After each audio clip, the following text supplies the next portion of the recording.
Thank you for logging on with us here at 41NBC.com. I'm Melissa Lee. A Macon woman has pleaded guilty to charges of stealing hundreds of blood plasma donors' personal information and filing false tax claims, then pocketing the money.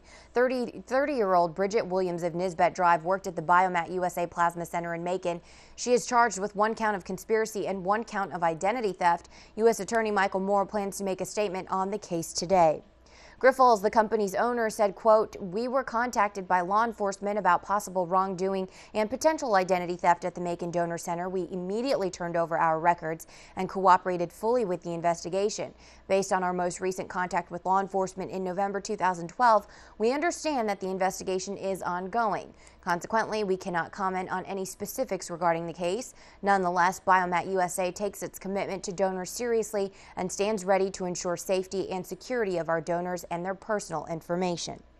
A phone call hoax in Middle Georgia is tricking victims into thinking they could be in some serious trouble for missing jury duty. The Wilkinson County Clerk of Superior Court says friends and family send text messages with a phone number. Now, when you call, you hear a message saying you failed to show up for jury duty and are facing a $500 fine or 30 days in jail. The phone message is from a website called humorhotlines.com. Charges against 2 men in connection with the shooting death of 18-year-old John Johnson have been upgraded. 24-year-old Bernard Bullard and 18-year-old Markel Parks are now charged with murder. Johnson was pronounced dead on Sunday after he was shot in the head Saturday night. He had been on life support to preserve his organs.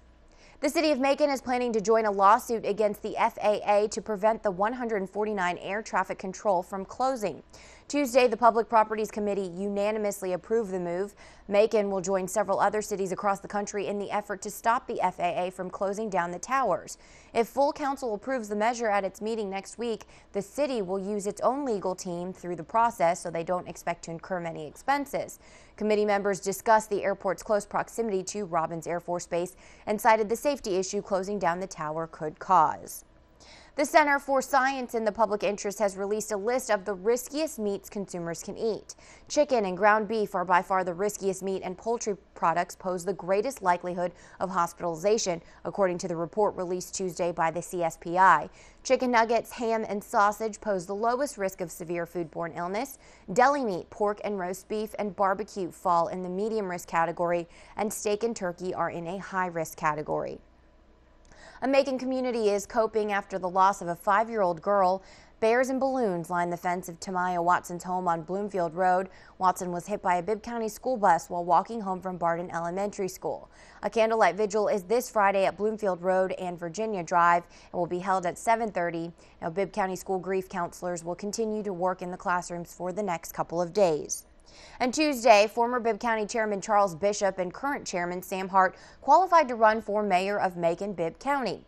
Hart defeated Bishop for the chairman seat in 2008. Bishop says the new government needs someone who can handle money, and his record proves he's got the expertise. Hart believes the community needs to be proactive about economic development. Bishop and Hart will face opposition from County Commissioner Joe Allen, former Macon Mayor C. Jack Ellis, and Macon Mayor Robert Rickert. Commission candidate Danny Glover pleaded not guilty to a drug charge in court Tuesday. In January, Glover was arrested and charged in Jones County after a deputy found him sleeping in a car, saying there was a grinder, pot, and baggies with residue.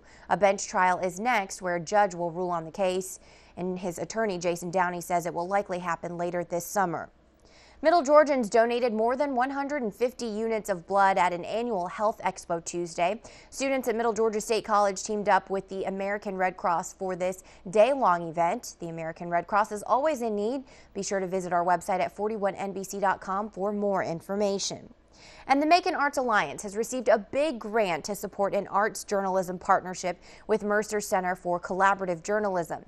The program is called Art Matters, and it's a $40,000 grant. Students involved will create news articles, blogs, video reports, and much more. The program will provide funding for a resident art critic and a series of events at the school. And Macon is shining after the success the movie 42, and now a new flick is expected to take over the city. The movie Need for Speed is the latest film to use the city as a set and will begin filming today. The movie is scheduled to be released sometime next year. The Macon Film Commission hopes to get a TV series to come here next. Those are your headlines. Be sure to join us on air tonight for the news at 6 and 11. Have a great day.